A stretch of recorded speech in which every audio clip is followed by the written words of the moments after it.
We act like this a studio, this really just a trap.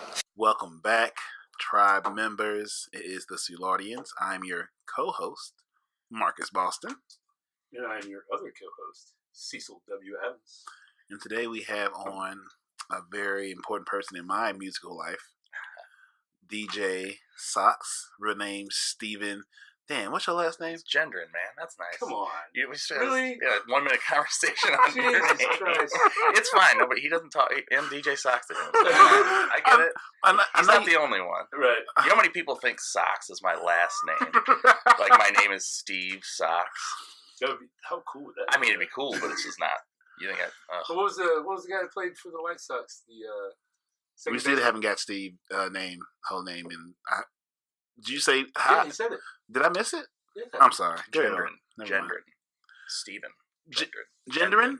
Oh, I thought it was like Gideon for some reason. No, Clearly, I can't that's way pronounce off. words. Sorry. Thank you. Poor asshole. With my Steve old Sax asshole. was that guy's name. Sax. Yeah, that's it. Steve Sax, yeah. Boo my part. Oh, Yeah, you know. you're fine. I mean, it's not like the producer or the head of the station's going to come down and get mad at you. You pronounce the word wrong. Mm-hmm. You think this is? My publicist isn't gonna come and bust the door down. Are you fucking kidding me? We rehearsed This outside isn't for a 20 Zimmer minutes. broadcast group. Are they still in business? I have no idea. Is Jewel in there? He's Jewel? I've got a Jewel. He's got the Boulder. Boulder. And I'm out of the smoke game, man. Yeah. I'm completely done with cigarettes and Good. Yeah, I do. Well, how long has that been? Well, I mean, I don't hang around. No, I've been off them since October. Nice. That's good. Good for you, man. Yeah. I don't know. Jewel it up a little bit here and there, but nothing. That's okay. It's okay. Nothing. I'm enjoying life a lot more now. I can run. Yeah. I can run, and I can wheeze when I bend over. You know, it's real nice. You're twice as high. You know, Right. I don't know if it's that, like, I'm just not, I don't have that addictive personality. I don't know, whatever. But I tried that stuff when, my early 20s. You're drinking, everybody's drinking, somebody breaks out a cigarette. Mm-hmm. And that was back when you could smoke inside. So it was like, oh, yeah, no problem. Spoon. Yeah. I'll smoke one or two, and then the next day just regret it. Like, I never really. I got caught on some Newports, and I was like, man, this high is great. Then, like, next day, I'm, like, smelling on my hands. I'm like, this is... Well, that was the thing. Because back when if you don't really smoke, it's like one or two. You're like, whoa. Yeah, I'm This is like drugs. See, anymore, like, if I'm around somebody that smokes, I'm just like, gross. Yeah, well, good. Smell you now. And those people that, like, used to, when I smoked, if somebody been up for a while, like, just raging. Like, now when they come in, I'm like, oh my God. Yeah. Take a bath. Like, Yes. Like, all the senses start to come back. Oh, man. Yeah. And then, plus, now I just think I'm better than everyone else. Sure. Bad bitch syndrome. Well, I mean, back in the day, working in bars, you worked in it. Yeah. And you didn't really, you noticed because I would have to wear, if I wore a jacket or something into work, that was specifically for that place because I wasn't going to wear it the next day because I'm just going to smell like that. And then, we're bearded men. It gets in here. I mean, you try to sleep at night and it's here. Yeah. It's a total, I work in one bar that still has smoking somehow in Valley Park, Bobby's. Oh, They still smoke. I don't know how. I would walk in there and just walk out. The last 4 or 5 bars that I've went to where there was smoking, I left. Yeah. I was like, I can't. It filters out okay, but towards the end of the night, my eyes start burning and stuff. But I can't deal with it anymore, man. Over. Yeah. No one has to deal with that kind of. God damn it! I mean, that kind of pain. Did it again. Yep. Me and this fucking cord, bro. Me and this cord gonna have at it. I have to be responsible with my body movements, and I make that. Yeah, I moved it around, and we're gonna get through it. I'm gonna figure out how to not Put it over the top. be like, oh, that's not gonna work. That's just a fuck up waiting to happen there. Put it right over there. This is your guys' first time. There you go. There we go. Well, those are new headphones. I had to. Okay. I bought those as a present for him to use here when he's here Okay. because I got the "Why is Marcus wearing the headphones I bought for you?" talk. Okay. So I was like, "That's a good question, babe. That's a good question." Yes. All right. Yeah. Okay. Well, whose headphones am I wearing? Marcus Boston's. Oh, okay. Yeah. Those are some That's from a previous employment that fell off the wagon. Oh, the old wagon. Oh, the old wagon. I'm the only DJ I know anymore that doesn't wear headphones. I haven't. Some girl broke them. I was working a gig. I was working a gig at Big Daddy's at Soulard, and she picked them up and was like, "Oh, I'm in here," and like, I had these real nice Pioneer headphones, DJ, and she just went like this and like snapped. One side snapped off. I tried to mess with them, tried to deal with it for a while. And I even had I got them from Guitar Center, so I had like the 2-year warranty, which they're great. I was like, hey man, my headphones broke. They're like, cool, what's your address? Here's a check. So they just send you a check. Oh, shit. And I was like, fuck it. I don't need it anymore. So I started learning how to do it without them. Yeah, I don't need it. I was like, it's been 8 years. I don't use headphones anymore. I don't know. I don't mess with them. What are the headphones? What is the purpose of just to hear the music playing, or just to? Yeah, you're just. I mean, if you want to mix in, you want to listen to whatever track you're listening. Like you got one track playing, the other side, you kind of want to hear what's coming in. But I know everything I have, and every time I get something, or I know the intros, I know when to mix it in, and you can look on your screen now. It kind of shows like when you're lining up, it'll line up. It'll kind of like when you have it lined up, you can see it. And I mean, I just feel like I know the music enough. Damn. I don't know. If I have a newer track that I don't know and it just drops in, like, I mean, obviously I have no idea. There's nothing to do about it. But that rarely happens. But sorry, guys. Yeah. Well, I don't care. Yeah. Sure. You ain't gonna notice this shit no way. You don't know the bitch you party going. So how'd you get into DJing? Oh man, that's just it's something I never wanted to do. Ever. Like, I honestly, it's that answer. It's the stupidest sounding thing I know. I just started bouncing, and I was friends with the DJs and stuff, and I'm not a big top 40 guy. Back in this was 2005 or so, all my friends and I was in a band, and it was just pop punk kind of stuff and rock music that I kind of knew, and that was about. I mean, I knew about 90s music, growing up with MTV, and that was the hip hop that I liked, and the music that's what I knew. Right. So then, where I was working, the owners just, hey, you want to be a DJ? You're in a band, right? I'm like, yeah, you should be my DJ. Like, that makes absolutely no sense. Yeah, let's do this. That is two different things, but I mean, I guess if you want to, he's like, he bought a bunch of music off another DJ, and I bought a laptop, and like, then I burned everything I had on there. I mean, it was a process, because once I started beat matching, I'm like, this is, it's cool. Yeah. Like, I get the idea, and once I do something, I don't half-ass it, so I started like really going after it. Right. And started beat matching and really kind of learning how to, read the crowd and throw the party. Right. And so I burned it all to CDs so I can use CD players, because I was just using the program off the laptop. Not like it is now. You couldn't use the program and control it with, CD players and records and stuff. Yeah. So I wanted to control it with my hands. So I burned everything I had, just thousands and thousands of songs to CDs. Spent all my time on that. And then I took that DJ's job. And I didn't feel bad about it, because I was at the time. I'm like, I'm better. Like, I'm starting to get better at what I'm doing. And I felt bad because it sucks. I'm sorry. But, so you're an habitual job stealer. And he's the only one. And I'm not going to say anybody's name, but he's the only one. And I've done it a couple times, not on purpose, but because I've been asked to come in, and it just started to be, and I was the better man, so why not? 3 is this one? That's you, so he's 2. All right. And that is just a little bit. It was popping a little bit. That's okay. You there? Yeah. Okay. Right. Yeah. Oh yeah. Now it's perfect. Right. Right here. So it's just. What year was this? When I started? Yeah. I think. Well, I probably started bouncing. It was like a year after that. So 2006 maybe. Was it that? Oh. Yeah, it's a long time ago. Damn. I don't know if it was. Oh, I was thinking it was 8. No, because I met you in 9. Yeah. So yeah. Well, I started working in South County. Yeah. And in Soulard, I think in 2008, 9, something like that. Yeah. But I don't know, man. It's just but that was like I was telling him earlier. It was that was the thing to do back in the then. pre-show. That was in the pre-show. In the setup. Yeah. Pre-show. What pre-show? He said he was talking to you earlier. Oh yeah. He was. We're learning all these terms now. Yeah. I was like, pre-show? What the fuck is that? Well, Yes, I know what that is. Not pre-con. Premature jack. Never mind. You know. No, but it was. I mean, back in the day, I was telling him I was working 5-6 nights a week. Yeah, DJing. That was insane. Because Tuesday, I mean, every bar had a weeknight where they were packed, and even when that wasn't their night, they were still. I mean, it was busy, and people were spending money and having a good time, and actually there to listen to music. And now everybody just if they want what they want now.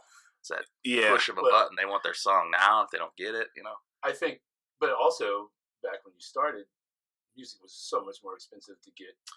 Oh well, yeah. For sure. You're buying songs. People, I mean, that's back buying whole albums. I mean, I was still. If you look at I found my CD cases. My mom moved out of her house that I grew up in, and moving from apartment to apartment, like I used her basement as kind of storage. So when she moved out, I found. I mean, I couldn't imagine how many CDs I'd have now. God. I mean, I had 2 of the big books, and then 2 of the smaller ones when I started with. And that was, I stopped using those back 6 years ago, something like that. So, but yeah, I have full albums in there. I mean, Justin Timberlake, 2006 when he came out, Future Sex Love Sounds. Like, man, that was the shit. That album had like 6 tracks on it that were hits. So I'm like, I'll just buy the whole album. Same thing. I have a couple Usher albums in there. There's this, but that was back when I was buying them for $14. Oh God! Now I spend $20 a month, and I'm on a service. So I can download as much as I want. Correct. So, oh, good old times the have cloud. changed. Times have changed. You held on to those CDs, though, right? You what? You held on to those. Oh yeah, I have them somewhere. You never know. I don't. They could come back. I mean, whatever. I don't even. Somebody like whenever we get up there in age, somebody maybe feeling a little retro, looking for something like that. Be like, oh, I have this original Justin Timberlake. I mean, yeah. Well, that is true. That's true. $200. Because the records are coming back. A lot of kids I see in the vinyls, but I don't know. That's yeah. I just the quality cannot even compare unless you like the. I think there's 2 different kinds of people. I think when it comes to vinyl, it's people that are going to listen to it because of the quality that it is and the feel of it and everything, and then there's the people that are just like, I want this on vinyl. And probably don't even have a record player. You know what I mean? Like, I just want this. Yeah. I've got a friend that started collecting that kind of stuff, and he actually plays it. But it's just, it's got to be something you just want to do on the side because we have a record player now. Yeah. Yeah, I was like, a record player that Bluetooth to a speaker. Ah, yes, yeah. So is the sound quality not as? Looks good. It's a cool looking setup. Have you plugged it in? Have you plugged it in? I think. Yeah, she does. It was a present for her. It's like a hybrid of old and new, huh? I guess. I don't know, but she's got new. I don't know. I don't understand it, but whatever. That's her thing. Music's never been my thing. Like, it's not my thing. But I understand it now. I know what I can play on the jukebox whenever I'm working to get more people to put money in the jukebox. Yeah. So what do you mean by that? Are you trying to? That's funny. That's the first thought that came to my mind. So are you playing bad things on the jukebox? No. Or are you trying to stir up the crowd? Stir them up. Okay. I was like, he's just like, well, these people look like they're not, like, they may go, like, maybe I'll play this Nickelback track, and they're going to be like, what the fuck is this? And then put in $10 and start playing their stuff. Well, see, the thing is, where I'm at, I do that. They have 2 other rooms they can go to. Yeah. So, like I can't, but if it was just one bar setup, maybe I'd try that. You know what? I don't know. I don't know. I just play what's popular. Like, I go to the most popular, and if I can stand it, I'm like, all right, sorry to be. Sure. Hey, man. Hey, you're talking to the guy. I'll give you that one. You're talking to the guy. You know how many times I've been like, hey, Slock, can you play this song I know you don't have in your this is thing? A whole different conversation. Are you in Wi-Fi? This is a whole different. Him and I have never met. Have seen eye to eye. I don't really think I've had anything that you've asked for. Now I've downloaded it and played it and been very upset after I heard it. But I don't think we've never seen really eye to eye. I mean, it's not. It's just I get caught up in the place where I'm at and at the certain vibe at certain times, and I do love on those nights too where Sox get railroaded out of nowhere. He'd be like, "What? I don't have that." I was like, instantly. What? I'll see him coming, and it's just I just make this sound. Oh, here he comes. Let's get Sox a shot. I wish you had like a retractable just a screen you can put right. Just sorry. No, I wish. All full up on request. Fresh out. I mean, I get them. Nobody tells DJ request what. I love that. Fresh out of fucks. That is classic. I love that. It's good stuff. Yeah. Fresh out of all the I don't know. fucks. It's just a job. It's just not, and everything's closing. All these bars that are closing now, and the jobs are. It's the DJ jobs are going away. Yeah, that sucks. It really does. I mean, it's and there's good DJs in the city, and they're fighting for place. You know, they want to work, and you see these lists. I was just talking to another DJ about this the other day. About 2-3 years ago, you see these DJs posting where they're at throughout the month or the week or whatever, and you know each place, and that's that place is great. It's bang, it's a club and all that stuff. Now you see these DJs posting stuff, and it's like working the corner in this pizza place. I'm like, I've never heard of this before. How are you there? What do they need DJs for? I think it's the dating. I think it's the dating apps killed it because now you don't have to go out to places like that to meet people. I agree. You know, like now that I have Tinder and there's no hunting anymore. It's the hunting ground is like here now. When Tinder first came out, my best friend used to come out to Big Daddy's all the time. Soulardians. He'd sit there. I would DJ. He'd kind of mess with me, like song wise, and stand around. And eventually, and he's single, and he's just standing there, and he's on Tinder in the booth. I'm looking at him like he's looking at girls to talk to. When there's girls to talk to, standing around like 20 feet away, and that's the downfall. I mean, that's. It's coming, man. That's instant rejection right there. There is no we're in the moment. It's gonna happen right here, right now. But Tinder, you can sort of I'm gonna say this based on what she's wearing. Oh, dude. That instant rejection. I'm so glad I've never been on Tinder. Oh, it's that. It's the worst part for me is I'll get on there and I feel like a dick because you're judging. There's no worse way to be like the judge of somebody. You can't even do it to their face. You're just like, ugh, no.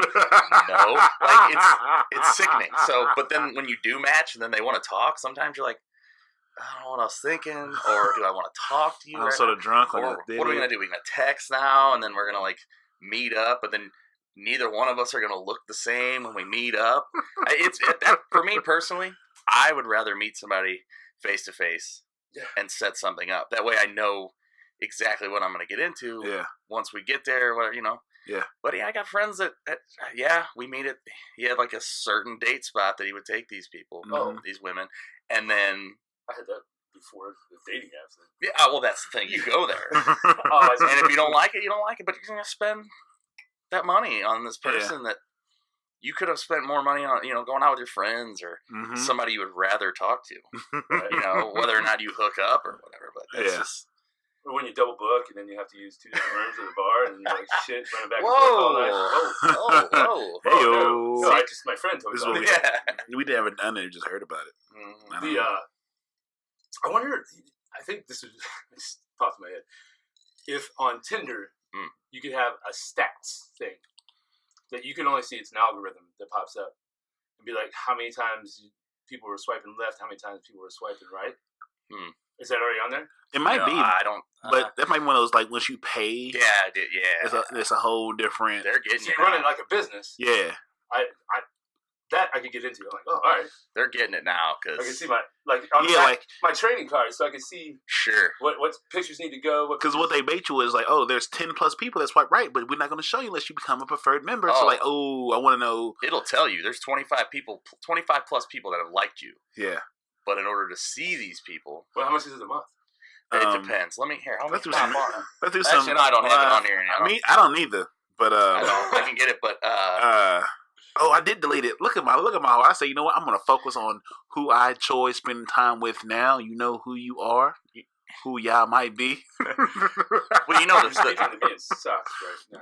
Yeah, but they might listen. The thing of it is, they get you like anything else. So it'll be probably like $9 a week. $9 a week, Jesus. Right? But if you do a month, it's $12 a month, or if you do the year, it's like $70. Based. Yeah, I mean it makes sense. Like, so, but yeah, that's how they get you as far as like, you know, they trap you with it. I mean, these 50 girls like you.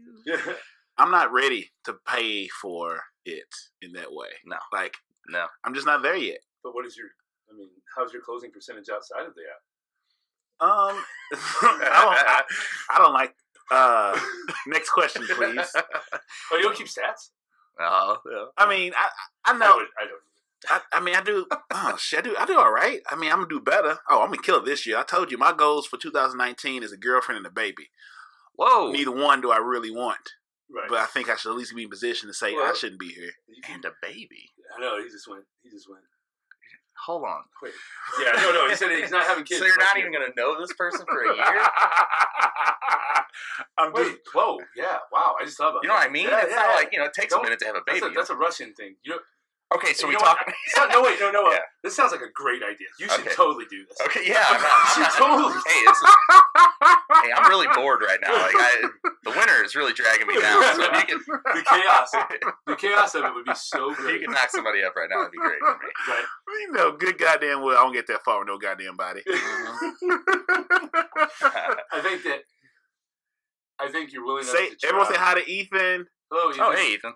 Everyone say hi to Matt. I'm sorry, Matt. Damn, I fuck Matt. And Matt's a good person. I love Matt. Did you just call him Ethan? No, Ethan's on here. And Matt. That's the two people on live. Right. Ethan's next up. Okay, Ethan, you're next. Uh-huh.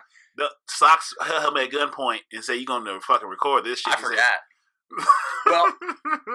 Well, it was something that was supposed to happen last week, and then I was out of nowhere. I was busy, and then like yesterday, he's like, "Hey, we still down for tomorrow?" I was like, "Oh, yeah, yeah, sure." No, I don't forget. I had forgot about it too until he texted me last night. Damn alcohol! Right. I didn't even drink last night. It was just like, ugh. No, not last night. It was the one. I'm talking like last week. This weekend, maybe you said something Sunday. It was one of them those after podcast meetings we had. Those post production meetings always get real interesting. It's that high. We'll look at like the what? Shit. We can still catch last call. Yeah. Even though we're not going out this month, somebody else is going to be paying for my stuff. Because the account is me going out. No, totally. Yeah, it's spending money, so it's fine. Totally. Wait till next month. Next month, Marcus and I are going to try to live the whole month of February off of each having $100. Does not include gas because Marcus has to drive a lot of places, and he drives through Uber. So, okay, so you're gonna take $100 cash and live the whole month off. As far as food. Mm-hmm. Oh. So during Black History Month, I have to be a slave. You're the one that suggested February because it was the shortest month. Shit. Oh no. That was your suggestion. I didn't sign up. I mean, it's fine. It's fine if you can't do it. No, I'm gonna do it. God, I'm gonna do it. All right. No, that's tough, okay, man. I don't have to spend it, but if people give me things, does it count? No, that's okay. No, I'm gonna hoard yourself out as much as you can, man. Okay, right. I'm gonna hold that 100. But I'm gonna have an eye of the tiger. I'm gonna be mooch like a motherfucker. I mean, if there was ever a time just not to, you just can't go out to eat. Hey, man, fuck you and them goddamn Patriots, okay, sir? I hope you heard that. But he's got a girlfriend. Does that count? She could take you out. Yeah, I figured this shit. I ain't got nobody. I'm gonna stop. Maybe you can step up your game then. I'm gonna get it together. It's only January 15th. I got time. All right. I'm gonna find somebody to love me. All I say is Aldi's is a great thing. Yes. Fuck yeah, Aldi's is. Mark worked at Aldi's. I need to ask Mark. He get a discount or something because he's not still there, is he? Yeah, where you gonna go? I thought he was working for Pepsi. No, he left Pepsi with the Aldi's. Oh, he in the warehouse. Good for him. Yeah, God bless you. Don't they sell one of like the top rated whiskeys now or something? I read an article about that. It's like they do something, yeah. But they went to all organic because they own same company owns them owns Trader Joe's, I think. Yeah, that is correct. Okay. But yeah, Mark works there. I ain't seen Mark in a while. Yeah. What? I haven't heard you talk about Mark since. Well, we won't get into that one. About your jealousy. Oh, it's a lot. I got a lot of. We maybe can tell that story. Just change the name. Yeah, we'll have to do it different time. Another time. Right. So we were talking about, you're talking about working crowds and getting them going. Is there still a thing where it's you get them going and then you'll play something a little bit slower, or something maybe not as popular, to get them to go to the bar? Yeah, they'll circulating right. the crowd. It depends, man. I mean, right. When I'm working at Bar 101 now, there's a power. It's power hour. Mm-hmm. It's a 3 o'clock bar. Right. They're gonna show up at 1:15, 1:30, and it's pretty much go time. And luckily, the alcoholism around here. I mean, they're just some of them are gonna dance, but I mean, it's there's a reason why they're there. It's the spot to just, if you want to keep it going, you keep it going, and But I mean, there's rooms where that's the thing. That's the old days when you used to have 4-hour crowds. Like you have to. I mean, your full dance floor, you can see nobody's drinking. Kind of play something that either it's not in the same vibe as what you're doing, kind of knock them off where they're at, and then they just go to the bar, and that's okay. And a lot of people don't see that. People that do work in the industry, they see that, and they're like, okay, bartenders start making money, the bar starts making money. I mean, the only way the place is going to stay open is if people are buying drinks. So if you have a full dance floor all night, nobody's buying anything, so you circulate. But like I said, but when you got 90 minutes, you got 90 minutes that you're making money, and you want to keep people there. You play a 4 or 5 minute song that's slowing it down, so you go to the bar and then you play. That hour, I try to kill it because it's just. And then coming back, if you got a badass DJ that's playing there on a Saturday night, they're like, "Fuck, the music was great. There was a lot of people I'm interested in walking around." Dude, that was so much fucking fun. Yeah. And I remember the heydays of it, man. It was, dude.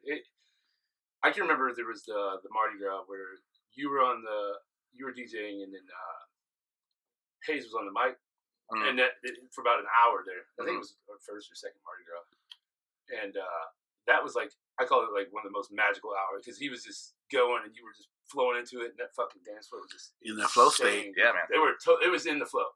Mm-hmm. That's before I knew what the flow state was, but it was in the fucking flow. Yeah, I mean, and that's what I love doing, and I can do it, and I've done it. Like our New Year's this year was great. We had people all night, and right. I felt that again, and it's been a long time. I even told the whole staff and bartenders, they're like, "Oh, it was great. You were great." I'm like, "Yeah, this is how it used to be." Yeah, this is the golden age. Every night, you young punks fucked it up. Yeah. Sons of bitches. I don't blame them. I blame their parents. I blame technology for everything. I do. Yeah, me too. These kids. Old man talk. This is the old men segment of the podcast. We're going to back in the good old days. The bar and the DJ was where you would go to hear new shit. Like you would go, and that was your moment, and you took that with you home. Now they're coming in, listening to anything they want to in the car. Dude, DJ Jazzy Jeff said it. I think he put out a tweet or something on Instagram last year. I think it was last year, 2 years ago, about you heard your song when you woke up. You heard your song when you got ready for work. You heard your song on the way to work, at work, lunch, on the way home, on the way where you're getting ready to go out to the club. On the way to the club, you don't have to come straight in the bar, in the club, and go right to the DJ and demand your shit. Yeah, because I mean, you heard. I mean, songs don't mean anything anymore. Mm-hmm. You hear it on the radio all day. The songs don't. They just don't mean the same. We can name a song right now, and I can get on my phone and have it within a minute and a half. Yeah. That's on demand, and now I guess it's in since I think there's just so many more DJs or people that call themselves DJs.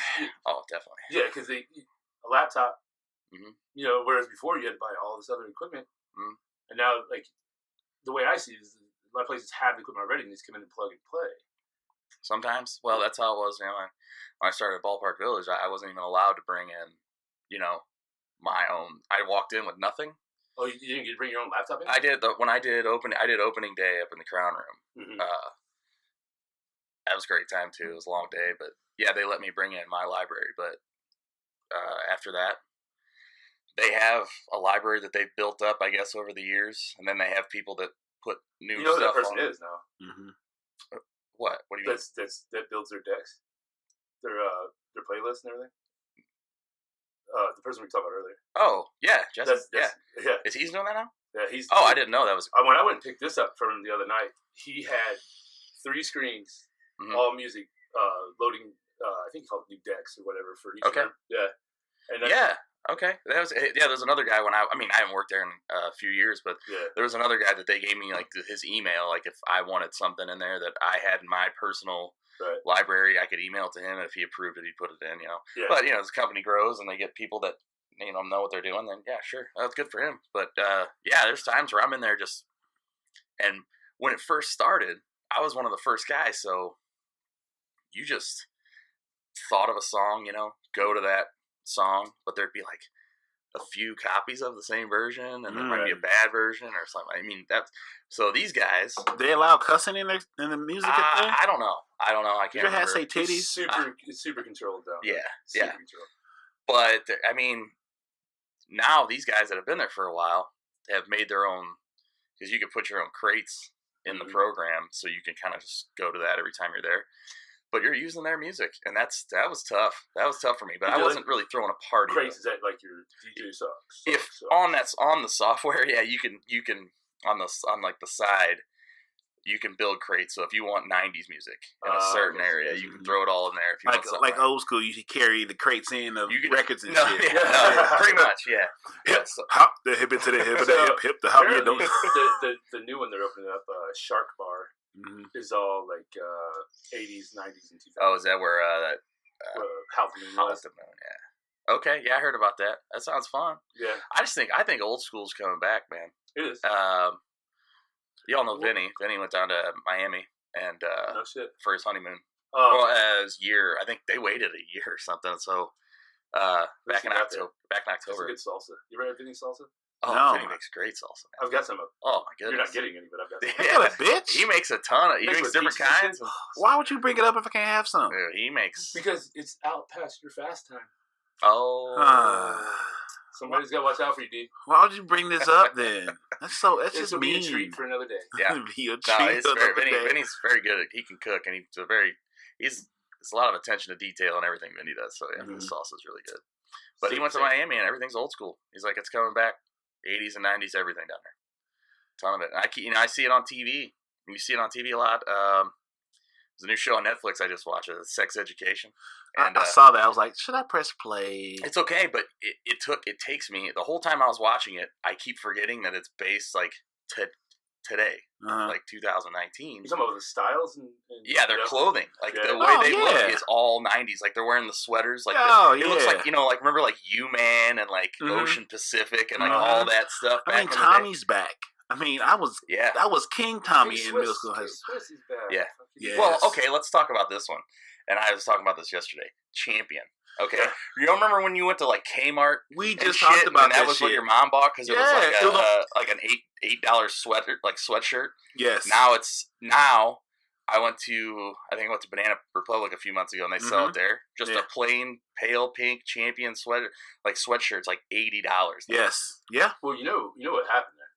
So they stopped advertising on TV. So somebody bought the company pretty low, right? And hey, babe. Hey. They bought the company real low, and then they stuck all their advertising and marketing into Instagram influencers. Wow. Okay. And then Target came a knocking, and so they got into all the Targets, like their main brand in the Targets, and just the company quadrupled in value. And so you put it with all these young hip hop kids. Yeah, they're seeing them wear Champion. And I wonder, like, why is such and such wearing Champion? I'm like, what is? Oh, dude. I was like, I don't understand. I was like, okay, it must be a young guy thing. You're gonna see if you pay attention to Gary Vee. You're gonna see a whole lot of retro brands coming back, like Bubblicious, like British Knights. Like I don't know. I'm just BKs would be cool if they came Lugs, back. Eastlands. So yeah. I mean, Nautica. You can't even say Nautica and Tommy and all that because that shit's been at Macy's, right? forever, and they have never lowered their price. Right. They stayed strong through and through. So, I mean, look at Damon. Who's the guy that owns Fubu? Fubu. Damon John. Yeah, he's been trying to get Fubu back in stores for a good 8 years now, and he can't. He hasn't. I don't think he's evolved maybe to the what he needs to be, who he needs to be pitching to, or what. But he struggles with it, man. He was saying that Fubu's a big skate brand in Japan, in Asia. It's a big skate brand. It's like really? yeah. This Fubu's like for them is like a big skate brand, but like he's trying to bring it back over here. He's been saying that for a while. If you look at Shark Tank, there was a guy that had a brand, and he's like, "I'm trying to get my own brand back, man. I'm out." Like, try to get the old thing back. Right. Fubu, man, I haven't seen any Fubu. Man, I had that shit. I had Fubu, Sean John, Platinum Fubu when they had the motherfucking Fat Albert on. I had it all. Jean jacket, matching jeans, Timberland boots. No. But I have a future. Yeah, she's got her own blue jean jacket club now. She keeps trying to get me to get a jean jacket. Shit. Blue jean gang. I'm gonna give me a blue jean jacket. I don't know. I wish I'd have kept all that Tommy shit from back. I gave away so much. I don't know if I threw it away. Maybe I gave it away, but I threw it.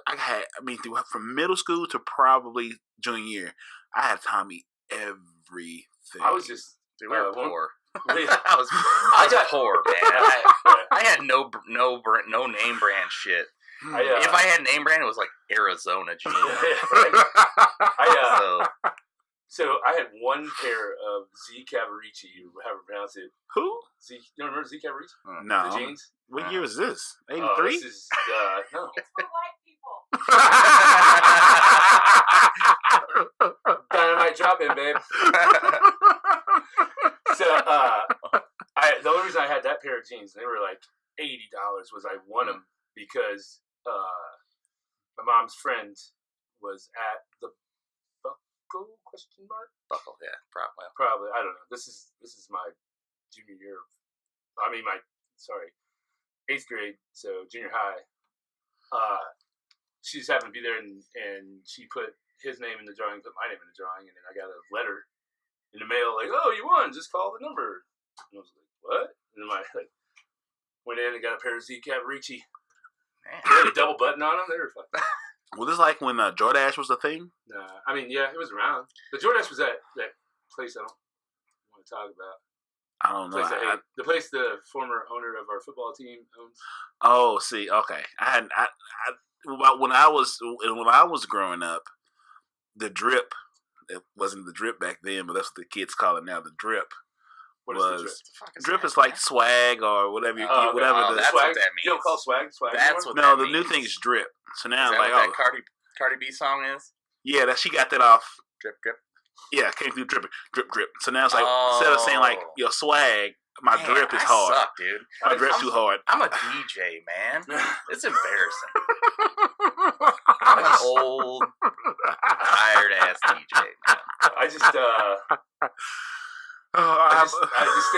try to stick with t-shirt and jeans and Chucks. Yeah, man, Chucks. I love Chucks, man. It's my feet too big for Chucks, bro. I can't be in a 15 with in Chuck Taylor's like fucking Sideshow Bob. I can't.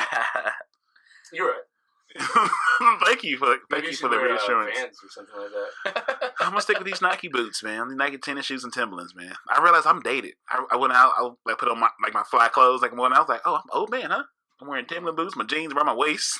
My jeans fit. I got a nice button down. I said, "Whoa, my Jay-Z from 2005."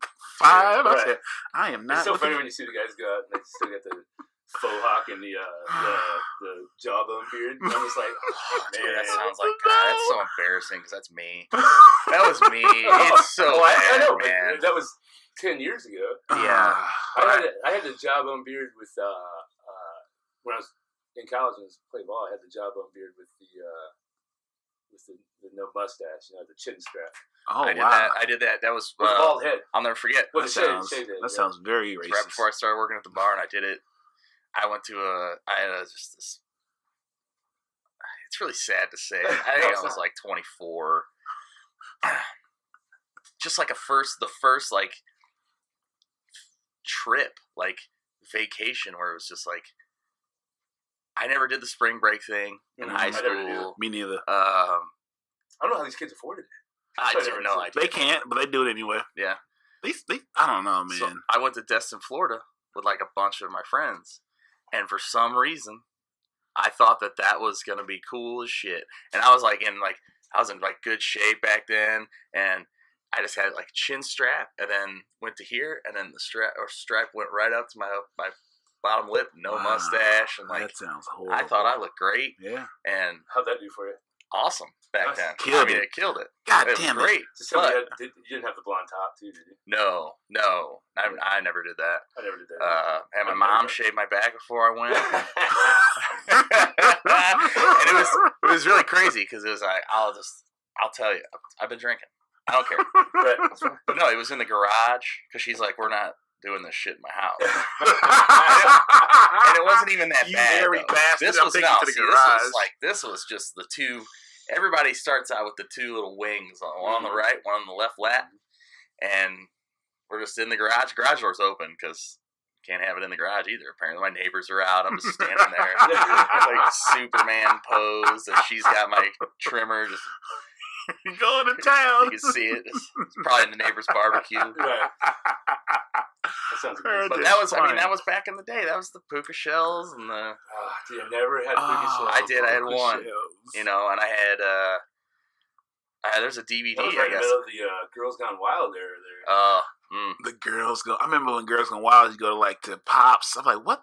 I wasn't of age. It was and like they get to the bus and oh man. I remember when somebody in my suite had the Girls Gone Wild DVD. I remember watching it. I'm like, someday, bro, I'm gonna be at one of these parties. It's gonna be shit. I mean, I'm in South Dakota. Oh my god! He made a buttload of money off that shit. Sex sales. He also went to jail, didn't he? Yes, he might have done some. I think he got in some legal trouble towards the end of that. Taxes, or was it? It was. I think there was a sexual. Yeah, a little bit of both. A little handsy, maybe. It's a lot going. It's a lot. That's a tough business. It's a tough business. You gotta. Young girls, drugs, and alcohol. It's only a matter of time for someone that says too much. But I feel like at that point, you should just stay away from that. Like if you're. Why are you still going to the parties? Yeah, if you got that much money and don't you have a crew? You didn't think it was.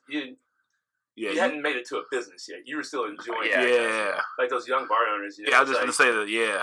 You using your bar to date, not to make money. Right. And there's a lot of older guys that own bars that it's like, oh, why are you here on a Saturday night drunk as shit when you have family? You're not using this as a business, are you? No. This is the fuck tank. You're using this for other personal gain, right? How has dating been as a successful and well liked and quickly acclaimed DJ? Is that a real fucking question? No, I get it. Let me tell you. Oh my god. Let me tell you the sad thing. I mean, we can get back to the apps and all this stuff because I think I started my first time on the app, on any app, I think was 2.5 years ago, whatever. And being my age, you don't get like I've never met anybody off a dating app except my ex-girlfriend. We met. It was that was a odd situation that didn't really have anything to do with the app. But as soon as they see especially now, they're going to see a 37-year-old DJ, and they're the pass. I will talk to these women, because I'll put something self-employed, whatever. So we'll talk, and we're having a good time, and they're like, so what do you do? And I'm like, all right, okay. I'm a DJ. I run my own DJ business. Ghosted. Just ghosted. Oh, no. Really? And, I mean, I don't want to say I get it because I know how it is. They think that I'm just flooded with fucking these bitches all over the place. You throwing dick all day and night. If there's anything I don't want near me, it's drunk girls. I'll tell you that much right now. So it's not. I mean, it's not an easy thing. If that's something I really want to get back into, I'm gonna have to either lie a lot. Or come up with something else to do because it's. didn't think of that. I did not. It's think awful, that. Man. And it might be different, meeting somebody face to face and they actually, get into you. Yeah. Before they, read that you're Mm-hmm. a DJ and just completely forget about it. God, it's tough, man. Because now everybody wants to. They want they're looking for their golden ticket. Yeah, man, this shit's trash, boy. Dating over 30 in general is a shit show because most of them, because you go too young. I'm concerned with my privacy because you want to be on all the social medias and shit and do that shit. I like to keep my shit to who I'm doing it with. You get chicks over 30, 28. They either divorcee, looking to get remarried. They ain't been out in a while. Kids, and like I don't have kids. I'm responsible human being. I should not procreate. I realize it's a horrible idea. I've made it. I made it. I mean, I made it too somehow. I mean, God's good, but overall, I'm like, I got shit to do. I don't understand what that means. I barely like my cousin's puppy. Well, so, it comes out. That's some people. Okay, I'm 37 years old, so in my mind, do I want kids? Did I want kids? Sure. Like, yeah, I think about it, but and at the same time, I got to think about I'm 37, so by the time I really get into it with this kid, like they're old enough, I'm thinking like, man, I wish I had, if my kid's 21, like I'm in my 50s, I'm in my mid 50s, I'm thinking, man, that's yikes, man. I'm in my late 50s, so like, yeah, man, that's something you got to think about. It's not bad, but it's not bad. But I just have. I think maybe you guys are looking at it the wrong way. I probably, I look at it I'm looking at it as how I've lived my life and what shape I might be in my late 50s. I don't know unless I turn it around, So here's since I'm in a very successful and happy, loving relationship with the person I'm supposed to be with the rest of my life and just love so much, here's where you're missing the point. Instead of thinking, this person, she's looking to get back into a marriage. Somebody that gets out of a marriage at 28 is not looking to get back into a marriage. I'm not even looking to get back anything right now. And right. But here's the thing. This is a baby deer being released into the wild. Yeah. And it's got to get its legs under it, so it's going to fuck up a lot at the beginning. And that's what I like to call the hot zone for you guys. Yeah. Because you got to think, like a lot, you look at the ladies got married young, right? Got married young, or guys, whatever you're into. Got married young, had kids, adopted kids, whatever. They get some time away. They get to go wild. You're that person that they get to do that wild stuff with, and then they're like, all right, back to reality. See ya. Like that's where the hot zone is, in my opinion. And I don't know if this is real. I'm just in my mind. I'm like binary wise, just thinking binary. I think that's. Let me tell you this. I did sign up for, before I met the love of my life, I was on Match. I did 2 months for like $10. And I got on there the first time and I did it, filled out all the stuff. Took it forever to fill out all the stuff. And my match was the blonde bartender that used to work at Big Daddy's. We're not saying the name. And I was like, fuck of course. No, done. Because I was just like, really? That's because we both work at a bar? That's my number one match? Nobody wants to be matched with this. I don't want to be matched with anybody that works in a bar. I mean, it worked out for me. Well, yeah. But different, same ball game. Her and I both play the same ball game, just different fields, like American League, National League type shit. Yeah, that's good. That's good. That's a good one. So it's worked out for us, and plus we don't see each other that much, so it's probably why. Can you imagine being in a relationship where you see the person like constantly? I know about that. I don't know about it personally, but I have a friend that they both work. If they leave at the same time in the morning, they basically come home within like 2 hours of each other at night. That sounds disgusting. And then they're, obviously you live together on the weekends. Sounds horrible. Like you're there. I don't know. I was, and then people that work together. I want to business together. I couldn't be around Marcus Boston that long. You're not a bitch. I'm just saying, if we were around each other 7 days a week, right? But 16 hours a day, I'd be like, dude, I need some time away. Yeah, I wouldn't. Yeah, I couldn't do it either. The dry cleaner I go to. I think about that every time. The beautiful Asian lady. She's Miller's? amazing. It's over Kings Highway and Chippewa. Though There used to be the one around the corner. It was Miller's. Oh no, I live down there. So. Yo, you down South City now? Kings Highway and Chippewa, yeah. Oh shit.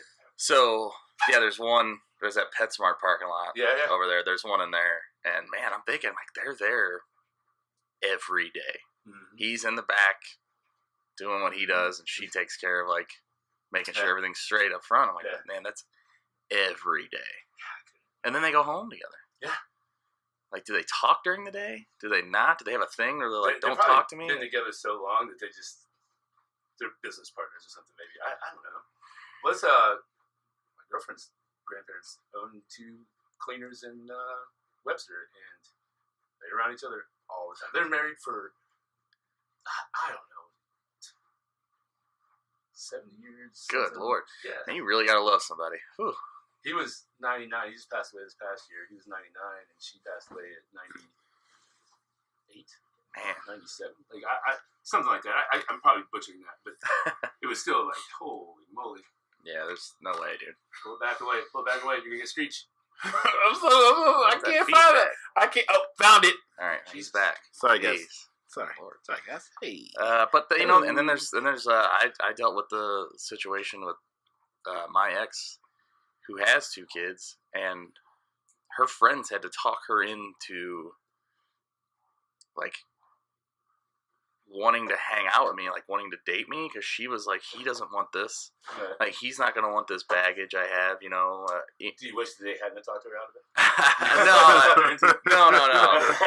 No. No, but I mean, I get it. Like, that's kind of a terrifying, from my point of view, it's like, man, I'm going from having my own apartment for so long, just me and my cat, you know, being with somebody for like, you know, 4 or 5 days a week, you know, and the kids are there, and it's a whole different homework and oatmeal. Oh, dude, it's a whole different world, and you know, we talked about that, and we still talk about it now. Like, you know, it's for me doing that, like that, she appreciates that, and I have to tell her that, like, that was huge for me, because I don't have kids of my own, and I've never dated anybody with kids before. For me to go to just dating somebody with kids, where we hang out when you don't have the kids, to me being there, and you guys live together? No, but I was there. I was there a lot. I basically, for a long time, paid rent for my cat to have an apartment. Right. You know what I mean? I'm sure he appreciated it. Oh, she loves it. Yes. So, that's what, I mean, you gotta think, being in this industry, man, we eliminate 3/4 of the people we can date. Yeah. Because working nights all the time. Oh, dude. Well, try to date somebody when you're like, what days of the week can you go out? Because I can't go out Friday and Saturday, you know? And that's been 12 years, you know? Luckily, I've been able to date people long term that they kind of get that, but it does wear down, you know? Because when they're like, hey, can we just take a trip? Or I'm like, man, it's, say, oh, I want to go to Vegas. It's cheap to go in January. I'm like, yeah, but I'm struggling in January. You know, I got to get as many nights as I can. I can't take weekends off. And it ruined like a lot of things. It ruined my, you know, previous relationship before. It came a couple of years ago, just because I wasn't taking as many trips as I should have. Yeah. You know? But you know, that's with being with somebody who has paid time off. And, right. They're in the matrix. They're part of the cog. Yeah. They're another wheel in the cog. Is that how it goes? Another wheel in the cog. Yeah. And so, but now I'm 10 years straight into this, and I eating shit for so long with it and just dealing with it. It's like, it's made me harder, but it's made me more of a person than if I was working a corporate job for that long. I couldn't do it, dude. I could not. I can't imagine like it because okay, so now I'm trying to find a job, you know, and for me, I don't have a college education, and trying to find something at my age. Well, I guess age really doesn't matter, but something that I want to do that I don't have to like really start up on, because everybody's like, oh man, you know, Spire's hiring and Leclerc, they're all hiring, but these are all apprentices. They're like, it's 2 years before you even get to do this, and they start making money. I'm like, I don't have 2 years, but you know, now look at that. I'm going to say the same thing when I'm 40 and be like, I could have done this 2 years ago. But at the same time, I don't want to do that. Like, I want to get into something that I can move forward on. I think that you should think about getting into something like what we're doing, man. I honestly think you think about if you could start a podcast and you just start talking to all the DJs, and you have a market that you could across the world. You have a market of people that want to hear what these two DJs are talking about the business and talking about their experiences, talking stories. Yeah. Okay. Yeah. I mean, I'll tell you like this: each one of these mics that we got were $27 a piece. I bought my laptop that I started on for $120 at a rummage sale. So, and that's all you need. He can show you how to edit better than I can. What takes him? We talked about that in the pre-show. I'm learning. That's one thing I've committed to.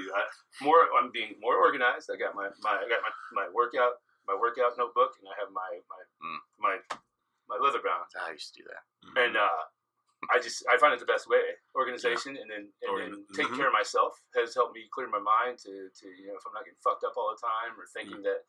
Oh, I've got to go out in order to stay on people's minds so they come see me. Fuck that.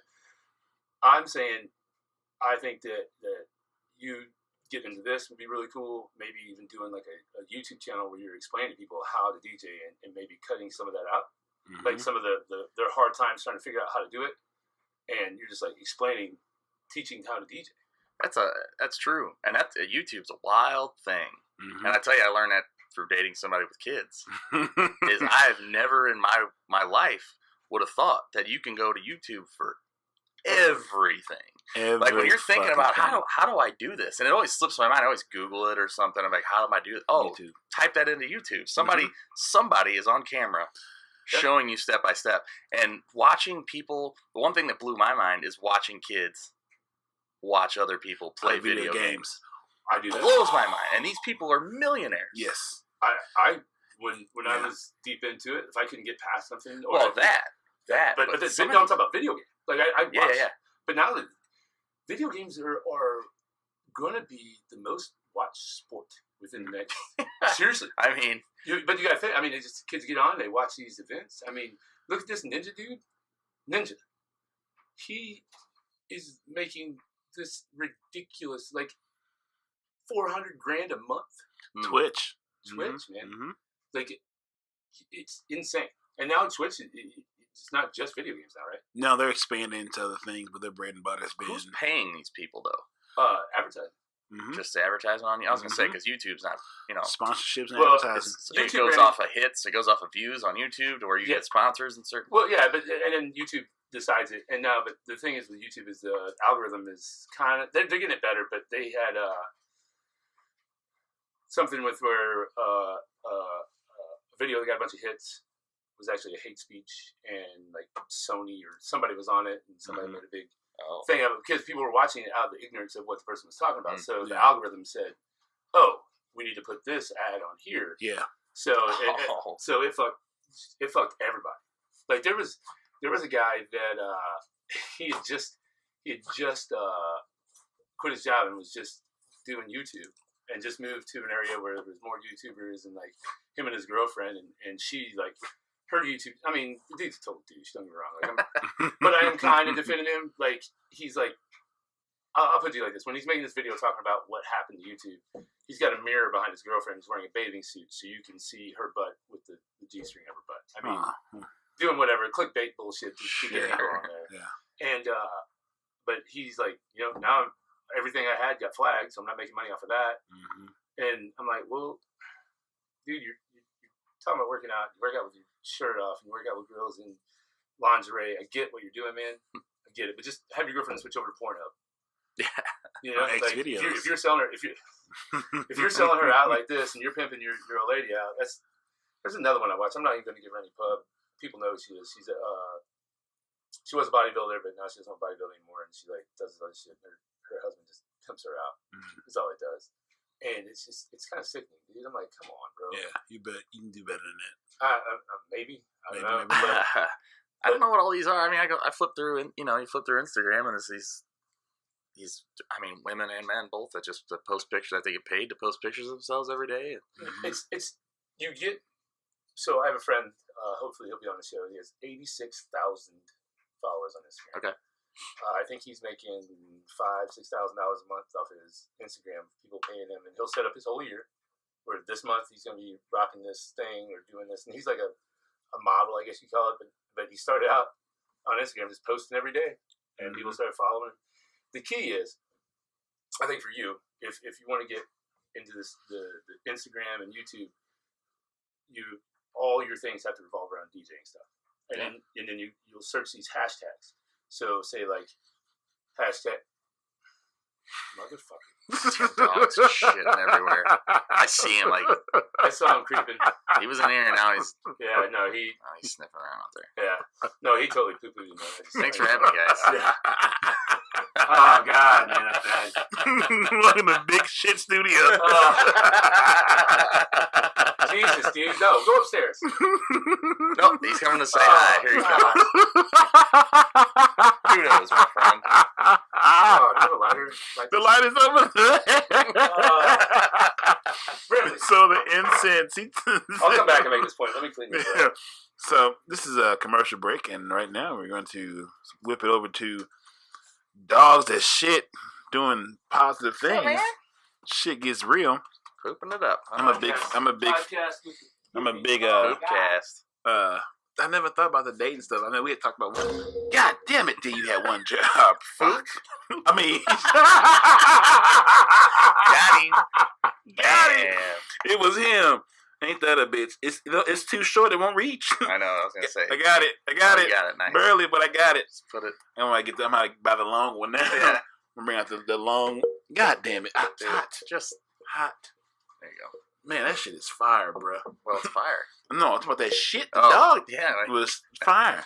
My cousin got a puppy, and that motherfucker want attention and love. I'm like, look here, bro. I didn't vote for you. I'm only here because you got really high speed Wi-Fi. And I need to upload this shit. So if you shit in this house or piss, I'm putting you back in the cage. As soon as I say that, that shit is strong too. Yeah, what is wrong? What is he eating? It's beef. Oh man, that's it's like you can't avoid it. Like you trying to breathe and just. You know, my cat will pull that shit. If she doesn't like the state of her litter, which I don't know when it's gonna happen. But the day that she decides it's not fit, right on the floor, and it's pretty comparable to that. And she's 6 pounds, 8 pounds. See, I wasn't raised with animals, so I don't have the patience that's required to love them and appreciate them the way I always they do. had a dog, and something. Then something that happens, man. I get it. You have to start early. Like I choose to date a type of woman that has a very diluted complexion, and oftentimes they have a very high affection for animals. So I have to play along. So not only sometimes it'd be like animals and kids. Like you better be nasty for my patience. Yeah, you better be a hard worker. I mean, I was with someone with 2 kids and 2 dogs. Oh, you got man, and I stuck around. So, well, that says it all. Because you better work, bitch. No, it's always good. It's just I get what you're saying. I get different. what you're saying, man. That's just it's a whole new world. Man. It is. It absolutely is. The day I start picking up somebody else's dog's shit. I remember I was dating a girl back in my sucker years. I was like going home from work to walk her pit bull. Didn't even fuck. I was out here the middle 20s. Oh, I was sucker Sam. Sucker Sam Marcus is what they called me. Cause I was going home from my job to walk her motherfucking pit bull, playing boyfriend. I'm walking through the hood. Well, it wasn't the hood. It was close to my house. But like I'm walking. This ain't my fucking dog. Fuck this. And when he fucking just spending time doing boyfriend shit, didn't cash in. That was my mistake. I mean, that's And I've been cashing in ever since though. Now what? Can't do it. You want me to do what? Well, I want to do this. Yeah, I was out here walking a pit bull around. This is what am I doing in my life? This ain't my dog feeding it and shit. I said, what am I doing? You live and you learn. That's why you don't. Yeah. But, I do want a dog. I've always wanted a dog, but I'm smart enough to, and kind enough, I feel like, to. I've always had small apartments, and dog's a big commitment. Some of these people are like, that dog is so cute, and they buy these little dogs that live to be 15, 16 years old, and you're stuck, Yeah. And I want a big, and I grew up, I had I think when I started high school, so my mom bought a German Shepherd, and he was great. It's an amazing dog, very smart, not much to take care of, So that's kind of what I want. My uncle had a golden retriever. I want one too, but I have a 1-bedroom apartment. Yeah. And my schedule's all jacked up. Yep. And I'm thinking about my neighbors. Like, if I buy a puppy and I'm at work from like 11 p.m. to 3 a.m. and this thing starts losing its mind, I'm going to get kicked out. Yeah. So there's so many things. And like, I don't want to come home at 3 a.m. and walk the dog. Yeah. So there's so many things. Like, I don't have a yard. If I had a yard, right, I'd get a dog tomorrow. If I had a yard, I can do this.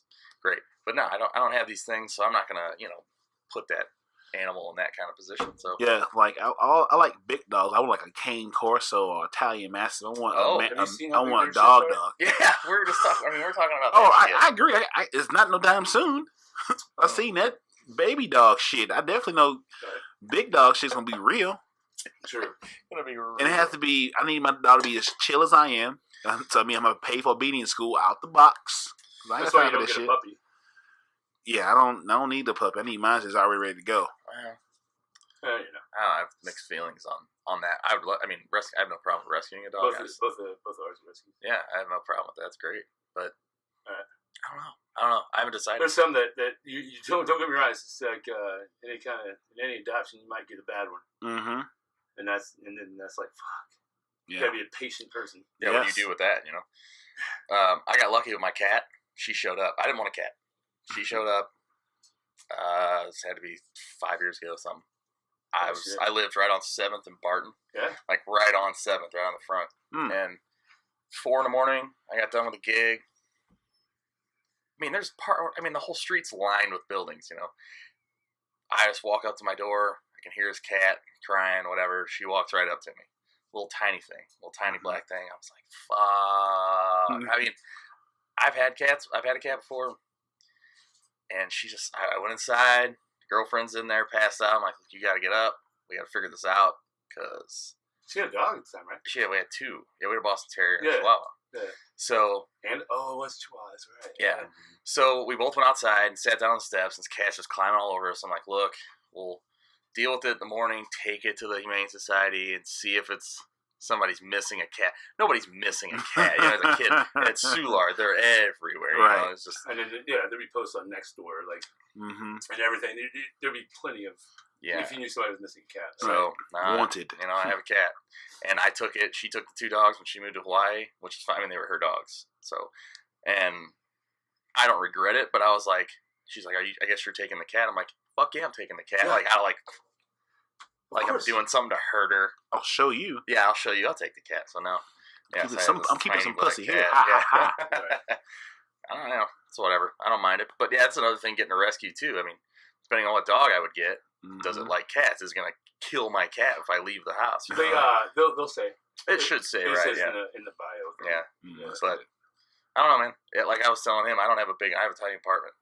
I want a big dog. Right. I don't want to do that to the big dog. I don't want to keep cooped up. No backyard to run around in. Yeah. I'm gonna tell you, I'm not gonna take him to a dog park every day. So yeah, I'm waiting. Dog parks. Yeah. I'm waiting. I don't know. You got time. Oh yeah, time. It's the only thing we can't get back. But that's it. Only real currency. So point let me finish my point. Oh, you're good. Yeah. So. Or on Instagram, so what you want to do is search the hashtags. You did it again. You did. I heard. So search hashtags like hashtag DJ, club DJ, or whatever the most popular ones are, and you go on there and you just start. When people post stuff or whatever, you just start commenting on it and talking about it, asking them questions, and you get embedded in that community, which you already know. You've got 12 years, 12, 14. So yeah, right. Yeah. So you've got experience in it. So and then people, just engaging in conversation and being real with people, and actually not just putting that's great. Put like, oh man, it's really cool how you made that switch over to the fade to the blah blah blah, and then backdoor the other thing. Like something like that, and people start engaging with you, and then you start building into that community, and then just keep putting content out. Do like Instagram live feeds when you're DJing the set. Yeah. See that? I don't know if you could do that. Yeah, you can. You could do it, but somebody will take it down because you're playing somebody else's song. I've done that on Facebook Live before, been like, I'm not here. No, Instagram's fine because you paid for the music.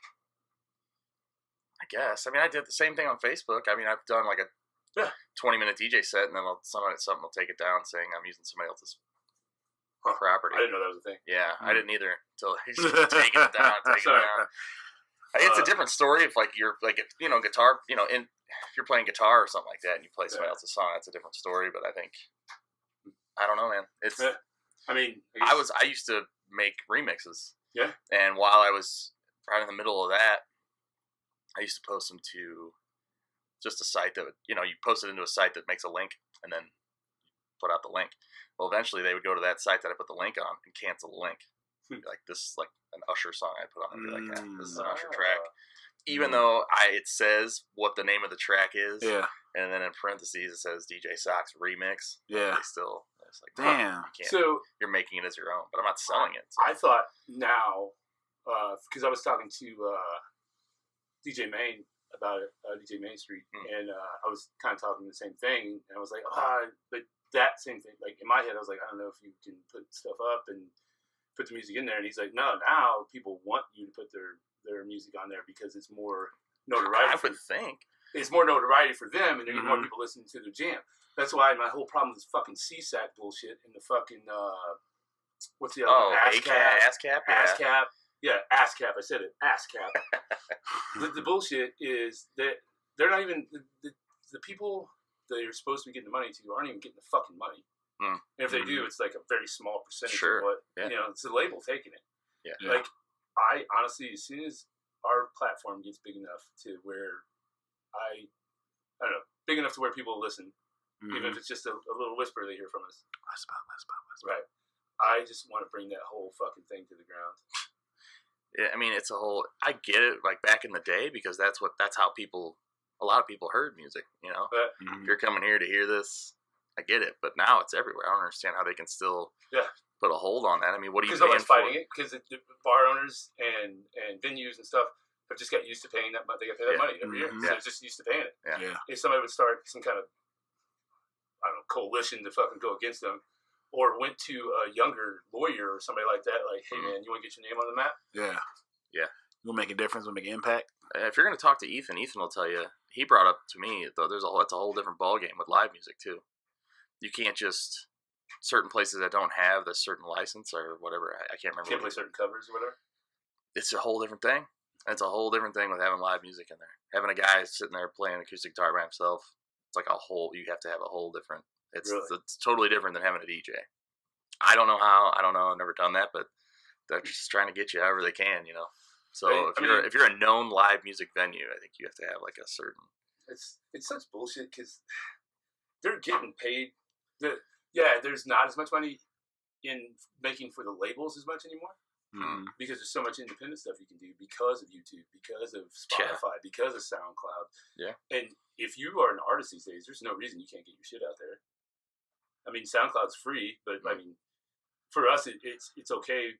But the free version, if you got 3 or 4 minute songs, there's plenty of time on there for the free version. Yes, absolutely. But if you're doing long form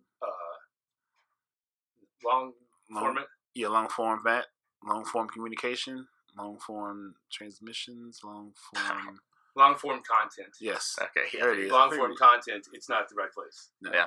Because I put 2 podcasts up there and I was at my limit. I paid money. I'm like, shit. You can put your stuff on iTunes. I mean, my band I was in, nobody knows us, but not anymore. But we had 4 songs on iTunes. I mean, you have to advertise the shit out of it. I mean, look at Macklemore. Like that's how Macklemore came up on his own. But I mean, you really have to. But there's people that make a nice living that aren't making. Oh, that you don't know. Oh, sure. In the right towns. I mean, look at Nashville and LA. And even just putting their stuff out there and just building up, sticking with the grind and keep putting the content out. Like even if you're putting out, let's say you like to mix music together and you're just putting out, 5 1-minute mixes, and then you ask people in the comments like, hey, which mix did you like the best? And 1, 2, 3, 4, 5, and they're responding to it. Then you can see what people are digging more. You got to keep it. Yeah, just keep that going. DJ wise, man.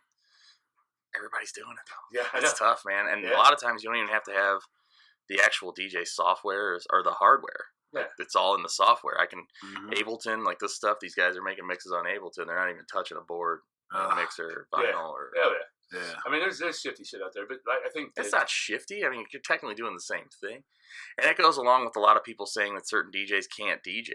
Like if you're not, people are saying, "Oh, he doesn't use vinyl. He's not a real DJ." Well, we've kind of gotten away from that because of the DJ controllers. Like I have, it's just the one piece with the mixer and stuff in it, and then now there's a sync button. So you hit the sync button. So you just press play over here. It beat matches with the song that's playing. Damn. And people are like, "You're not a DJ," but yeah, you're a DJ. You still have to learn, know how to read the crowd. Just throw in the party. Nobody sees what you're doing, but you. There's a wall in front of you most of the time. Nobody sees what you're doing, and your job is to throw the party, make the bar money, the club money. So, I mean, you can't really fault anybody for putting this stuff out there. And I'm using the tools that's available to me. Which one we do? Right, exactly. And I think that it's grown. I mean, there are still some bitter motherfuckers that get all pissed about that. Oh, sure. But for me, it's just like, cool, man. That's your hustle. That's cool, man. Yeah. I'm not going to get in your way. Yeah. Don't get mine. I'm not getting yours. I'm totally cool with what you're doing. And that makes it to where some DJs are worth more as far as what they're doing while they're DJing, if that's what you want. You all right over there, buddy? I was passed out. And anymore, is it getting to a thing, I assume it is, where like with bands that we bring in, it's, we look at their following. Yeah. But there's some that we have playing that have zero following, but they've been playing there so fucking long that it's like, I just grandfathered into the process. I don't know. I mean, that's kind of how I am. I feel like I'm, like I said, 37 years old. My friends aren't coming out anymore. I have friends that are, that are there that I know through the business that are going to be there, and people that come see me and they like what I do. But I don't have I don't guess what you call following anymore, you know? And a lot of and I think a lot of the bar owners are really, they're expecting that. And I don't like it. Oh, because they're just like, where are all your people at? You're not bringing anybody in. I'm like, well, my job is to keep the people that you have here. I want to. I'm here to provide a service for your clientele. Right. So if you don't, I'm sorry, you only have 20 people in here right now. Maybe you should give them a reason to come in. Brutal truth. There's only one person I've ever known to judge people off of that. Yes. And that's both who we worked for. Yeah. And to get out of that hell was one of the best days of my fucking life. Yeah. I mean, I don't deal with that. I luckily, the last few years, and you're right. I mean, I've never heard anyone. Yeah.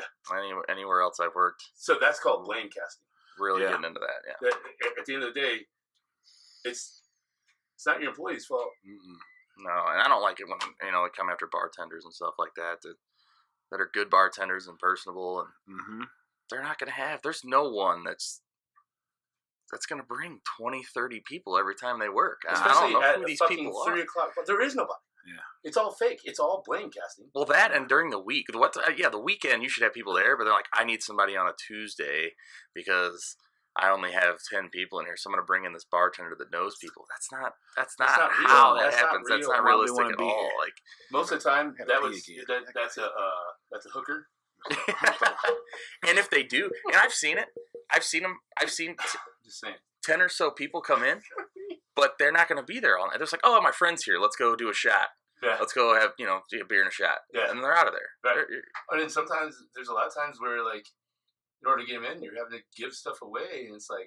And a lot of your time, and you need to be promoting and doing this, and... Right. No. Yeah. I mean, there's a lot of free promotion that goes on, and that goes... Yeah. Unappreciated, which is... And yeah, dude, that was... So when I got to the place I'm at now, like, there was things, like... Certain rings I would get, I'm like, fuck.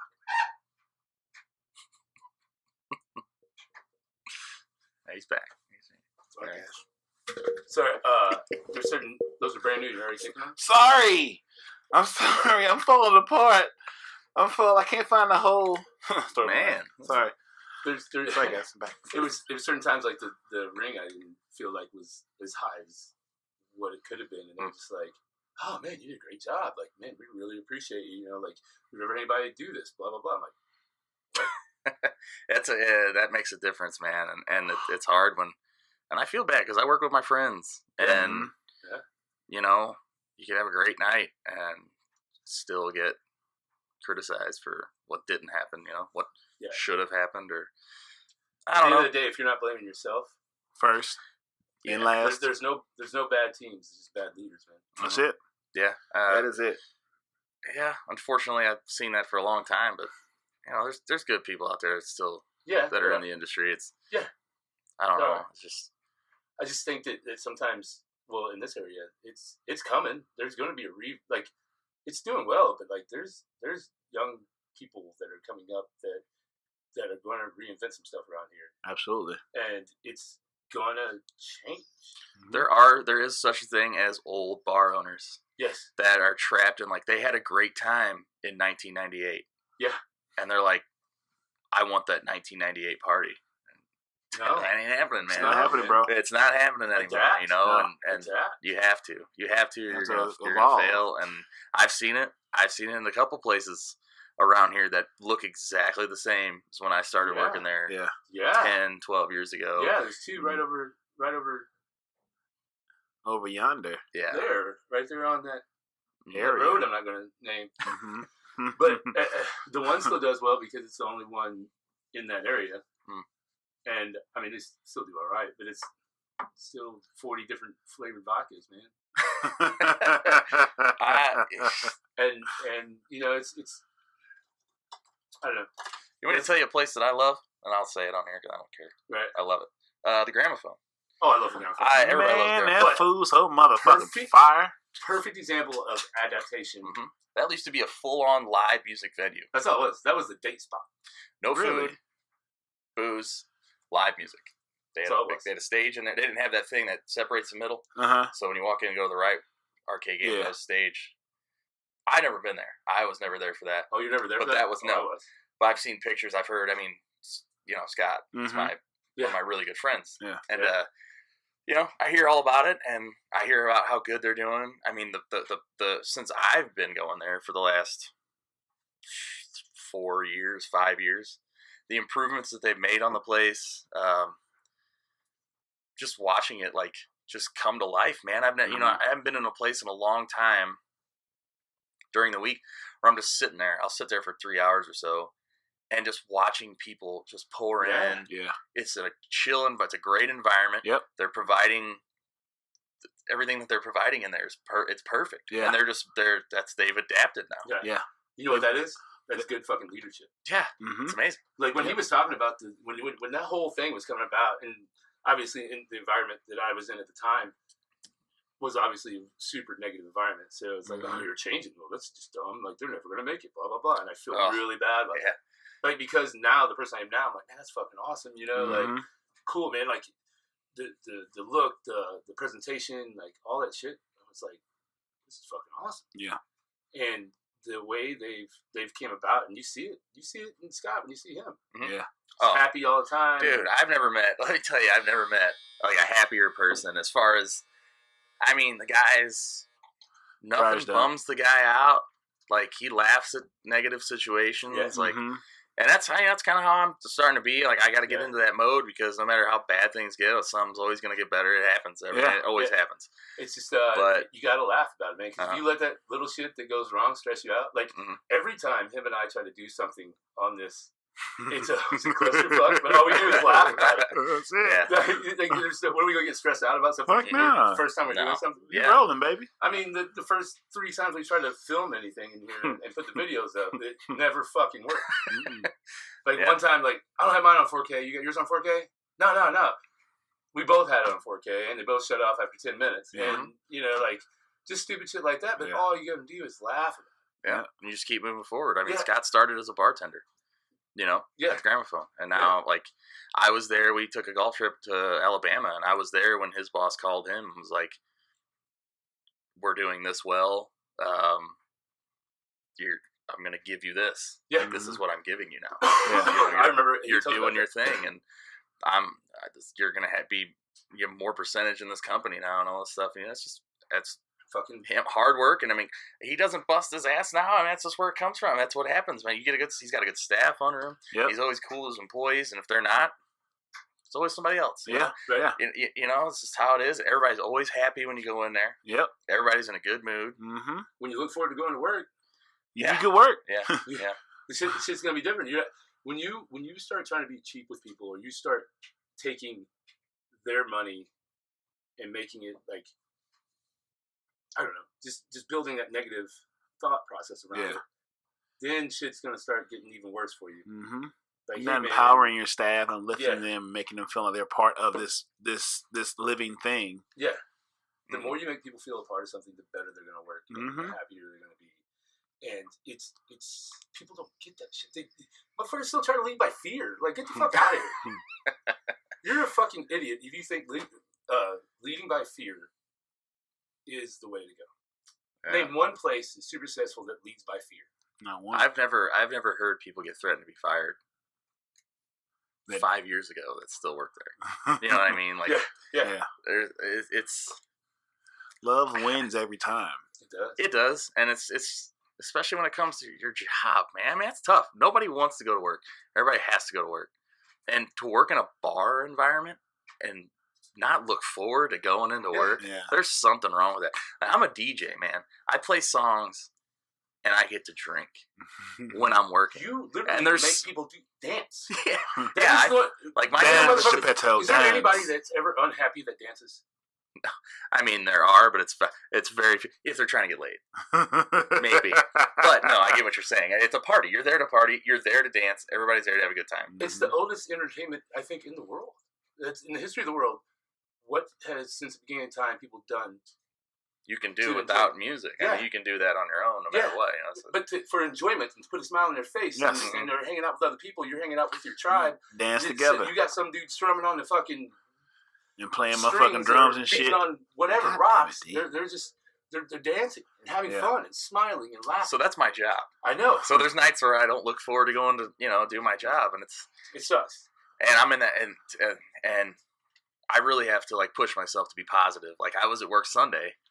And I'm just walking up to people at the bar, and I'm just smiling, and they're like, people that know me, and they're like, "What the fuck's up with that smile on your face?" I'm like, just trying to stay positive. It's that slow time of year. I know it. It comes every year. Yeah. And, I know it. It's a shame that other people don't know it, that should know it. That, But ebbs and flow.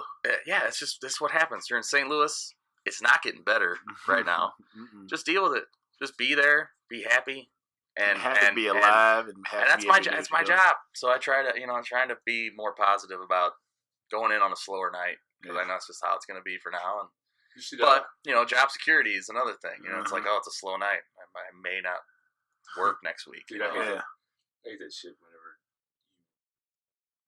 the people I would see that would do their job, and then at the end of the night, when it comes to paying them for said job that they did.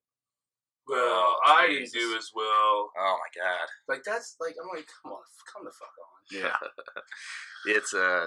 Oh, you didn't bring anybody. Fuck off. Yeah, you didn't bring anybody because you don't promote where the fuck. You act like an asshole to people. Like what? And that's my fault. Cool, man. And so what happens? That's the sound that makes. Yeah. In my brain. Yeah. It's so frustrating and I don't know, man. And I am so much better off now where I'm at, and I'm so much happier with life just because I don't have that negative energy, negative thoughts. I'm jealous. I gotta get there. You will. I gotta get there. You will. You in the tribe now, Sox. Yeah. So we will get you there. You would like a guy. Do you listen to podcasts at all? Not really, no. I like snippets. Like I follow some people. The people I follow on Instagram, they may have one that'll put up a minute. Yeah. Here or there. If you get a chance, check out. You'll like this guy, Aubrey Marcus. I think he'd be good. I have my phone here. He's talks a lot about just being happy and being letting go of your ego and like just. And he owns On It Fitness too. So yeah. Is he on? What's he on? He's on everything. Instagram. He's on Instagram. Yeah. Okay, hold on. Like the last lady he had on, we talked a little bit about on Saturday. Wednesday is her name. She wrote a book called Untruth. Yes. I didn't check the library. Like that shit. They just come out? How do you spell it? It's been out for a while. Aubrey. Aubrey. Yeah, Marcus. Marcus is spelled M-A-R. You sure? All right, I got him. Yeah, so follow him on Instagram. He's a good follow. All right. And he's in an open relationship, Mm-hmm. and they talk a lot about that. The last podcast, I'm like, whoa, dude. Like my mind was like, people are like, whoa. Anyway, that's all I'm going because I'm in a very happy monogamous relationship. Oh, good job, C. Good job. I shall. Well, let me tell you what I think. Well, they what's the word I'm looking for? They communicate well to set boundaries on the expectations. I mean, there's open and talk. I don't know. That's their thing. Yeah. And, it was just like a lot of like eye-opening things that this doctor. I think it's Dr. Wednesday something. I remember her name was Wednesday, but it's awesome. Talk about how they bring like how things used to be where the women were the providers for food, right? And men would hunt, but all women hunted as well, right? And then like how the perception changed in I think the 40s and 50s, where the man was supposed to, the man's like, I'm providing you a house and a car, and like it just changed the role, and then people just kind of think that's still the thing. Mm-hmm. Like if you think that your significant other doesn't think about sleeping with other people, mm-hmm. I accept it. Jason Momoa, if he walked in here right now, nothing I could do. Just hope it goes back to what you remember. You know what? See, maybe it would be a thing like, honey, that happened. I'd be like, okay, I understand. He's gone now. I got that out of my system. Now. And then hopefully Cameron Diaz will walk in. Same thing. Cameron Diaz. That's she's my jam. She's my jam. But that's the thing. When people, the amount of, I guess, violence has happened because guys' ego is so big, and they just don't think that you really think that your significant other doesn't look at other people. Like, get the fuck out of here. I want a girl that's nasty but never doing nobody. It's really sad. You can't. I've talked about that with, my ex. Is just nothing like that ever happened. But we're both, I wouldn't go that way with you, but when somebody does, and you think about it, like not in that relationship, but in another relationship, and you're like, man, yeah, but if there's something that's not there that you want, mm-hmm.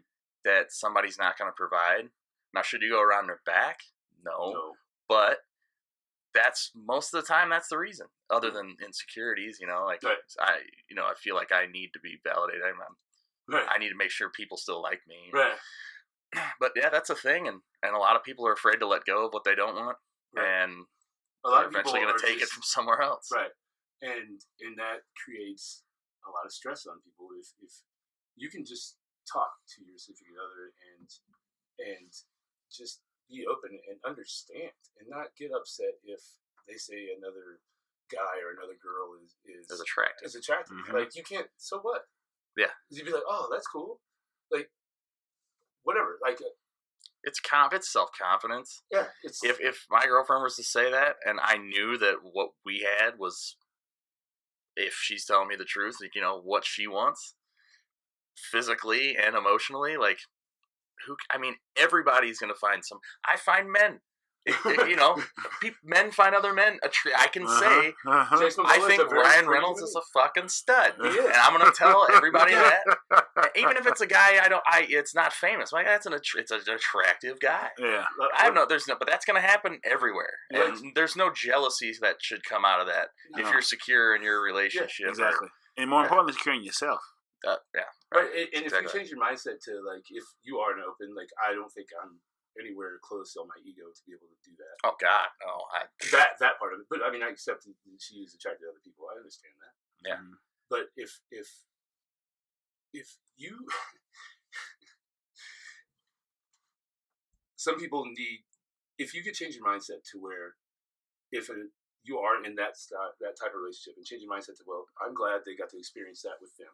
Mm-hmm. But I know that I'm secure enough in our relationship that they're going to come back, and if they don't. Now they're happier. Yes. They're happier, which I couldn't provide as much happiness.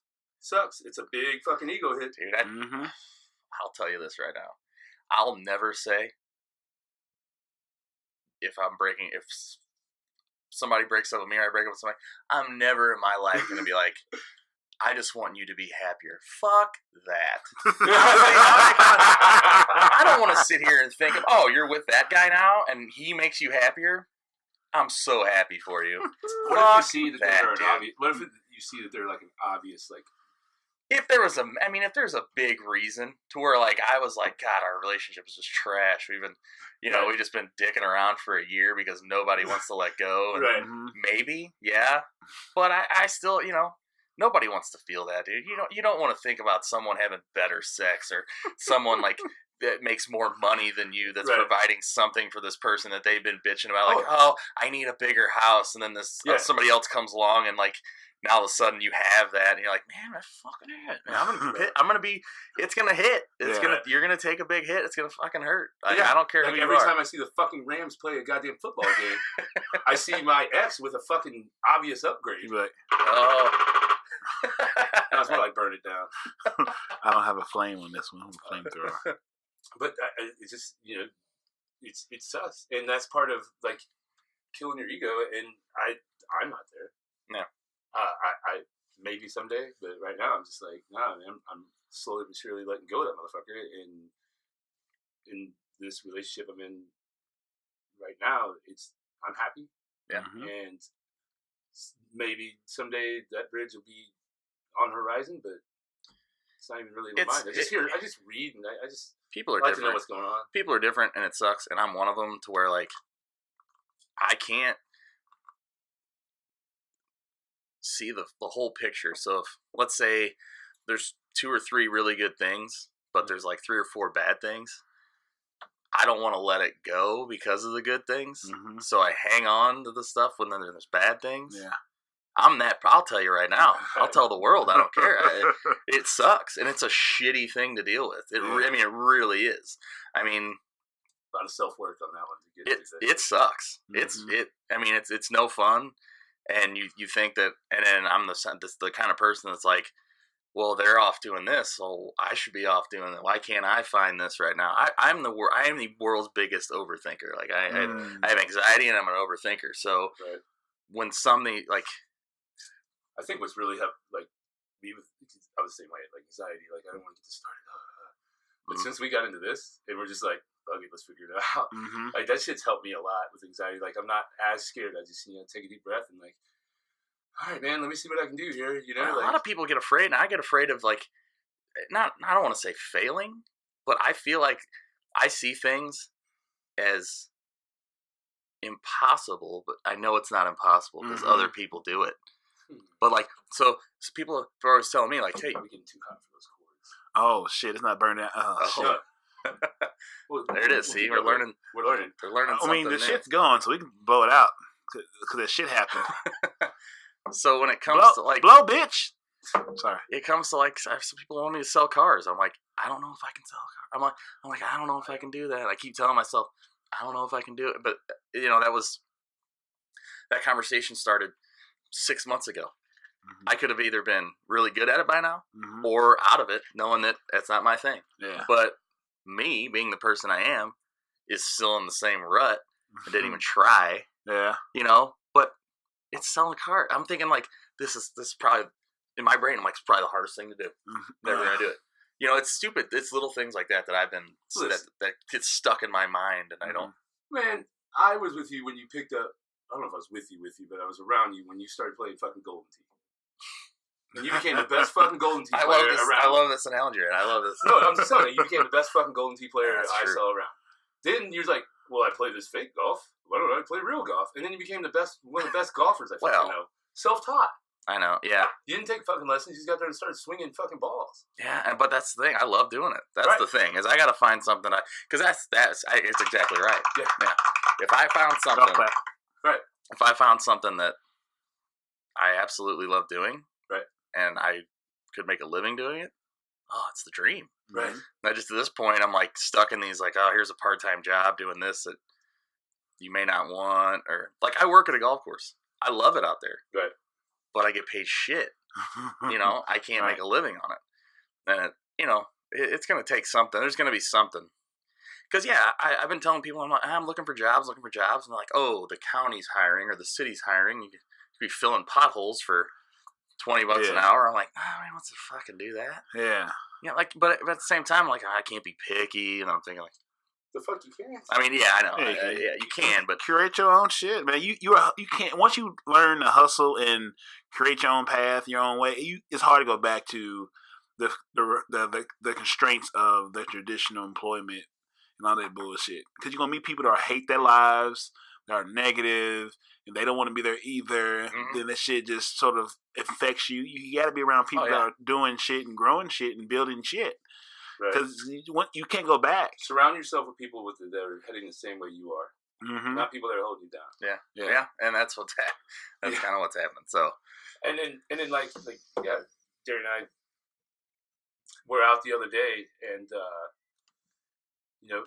he found stuff, and then there's that, and then Marcus and I.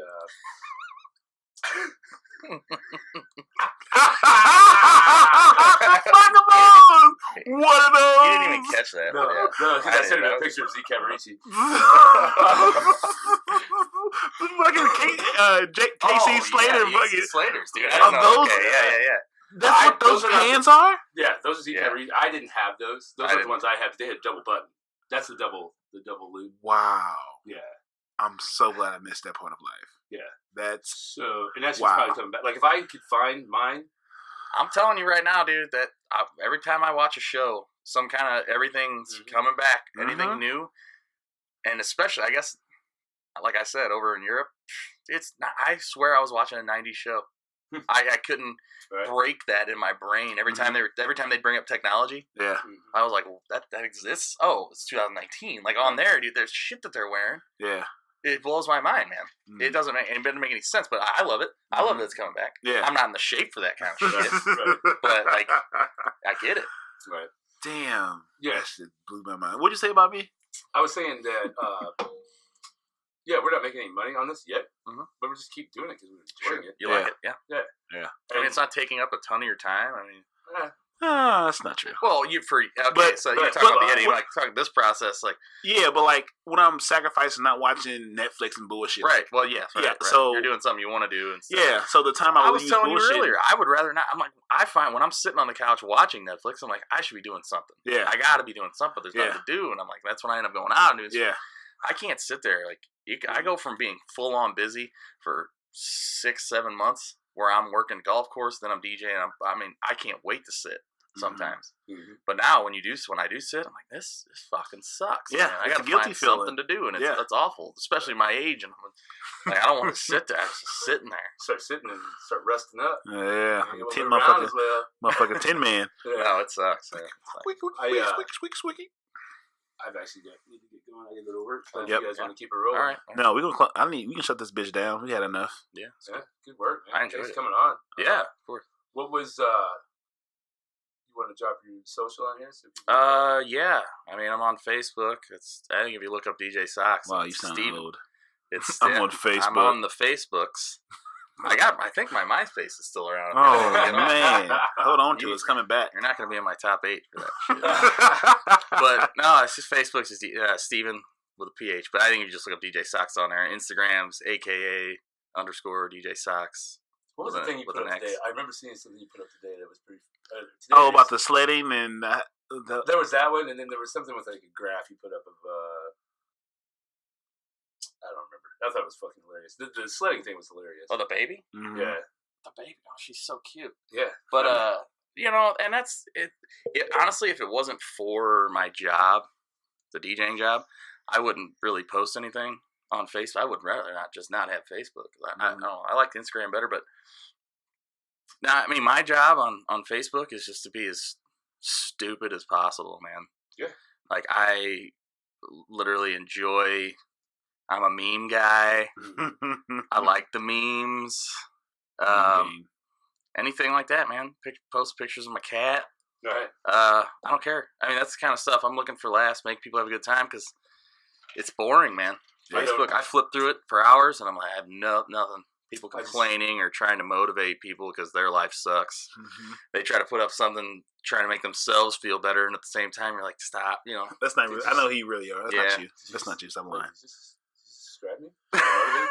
Well, we believe you because you actually. But we see the results of the work. You motherfucker talking shit, but you ain't done shit. Right. Nothing to show for it. It's just so funny whenever people that don't have a podcast come up to me and just like, you know what you need to do. Ugh, really? I didn't even know what to expect. Here's my deal. So before I came in here, I was like, I don't know. I guess I didn't even. I'm not like on my notebook. Like I should talk about this. I'm like, I don't know what's gonna happen. Oh no, that's I don't know what's going on. Every time we go into something, every show. I mean, I know you guys, so if anything, we're just gonna shoot the shit without loud music playing. It's basically us in the bar right now. Exactly. Usually, we have a lot more booze kicking up. But we're responsible today. I don't know. I feel pretty good. Oh, you're buzzed. I usually have more shit. I feel great. Off the cuff. Right. So like the Friday shows get a little. Yeah. Friday shows get a little. You don't work Friday? You work Friday? No, I'm off on Fridays. Whoa. Yeah. That's hot shit. Yeah. No, it's nice. It's real nice. Yeah. See, that's the thing. But that's the only day I'm off is on Fridays. Oh. Yeah, I just picked up a Friday gig. Well, before you got here, like, man, I'm fighting. It's struggle now, struggle bus. Right. But it is what it is. Comes to territory. Right. Just if I'm broke for a little while, I'm broke. Don't tell the women that though. Broke DJ. A go DJ. Oh, that's my DJ. All right. DJ. So once again, thank you, Dj Sox, for coming on with us. We appreciate it. And I am Cecil W. Adams on all social media platforms. And please follow and comment. I would appreciate it. And we're also on the Soulardians on Twitter, Instagram, and the book. Yep, and the book. I am Marcus Boston. I am Cognac _sipper #1 on Instagram and the Twitter. And as Cecil has said, you can find Wow. Shit. Wow. Is it was that kind of just like the first episode when you were like, I'm Massa's bosses? And he just kept going. He didn't stop. He didn't stop. I was Massa's bossin'. Everybody looked that up. They couldn't find it, and they said, fuck you guys. You didn't even thank his first guest for coming on. Man, I ain't give a good goddamn. Didn't ask for his socials or anything. Nothing.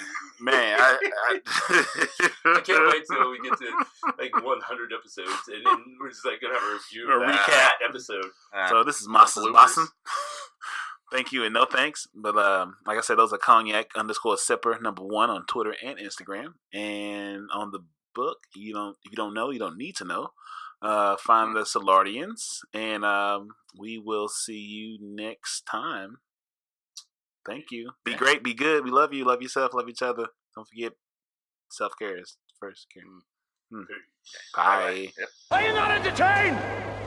Are you not entertained? Is this not why you are here?